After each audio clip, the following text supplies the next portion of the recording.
किंवा या व्हरायटीला दाणे कसे आहे, उत्पन्न कसं आहे, याच्यानंतर आम्ही बऱ्याचशा शेतकऱ्यांना ही व्हरायटी दिल्यानंतर आम्हाला याच्यात असं आढळून आलं की याची उंची आणि याचं उत्पादन हे इतर वाणापेक्षा खूप चांगलं आणि चांगल्या प्रतीचं आहे. कारण त्याचे जर कणस बघितले आपण तर पूर्ण नारंगी कलरचे आणि पूर्ण भरलेली बिटी, पूर्ण दाण्यापासून तर शेंड्यापर्यंत पूर्ण दाण्यानं भरलेली आहे. म्हणजे त्याचं उत्पन्न हे 100% चांगलं निघेल.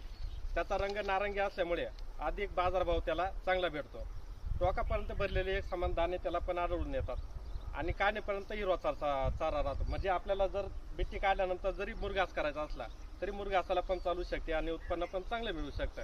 मोठे कणीस आहे, वजनदार आहे आणि कणीस जर बघितलं तर प्रत्येक दाण्याला हा पिवळा नारंगी कलर असल्यामुळे पूर्ण दाणा हा एकदम समान आणि सारखा भरलेला आहे आणि किती उंची वाढली तरी पडण्याची भीती या वाणाला नाही आहे. त्याच्यामुळं खूप चांगल्या प्रतीचं वाण हे आपण विकसित केलेलं आहे. कंपनी पण आम्हाला सहकार्य करून बहुतेक वाण हे आपण हे विकलेलं आहे, मागच्या वर्षी पण या वर्षी पण आणि पुढच्या वर्षी पण शेतकऱ्यांनी हे वाण खूप चांगल्या प्रकारे उत्पन्न घेऊन आणि हेच वाण केलं पाहिजे अशी माझी अपेक्षा आहे आणि केलं पाहिजे.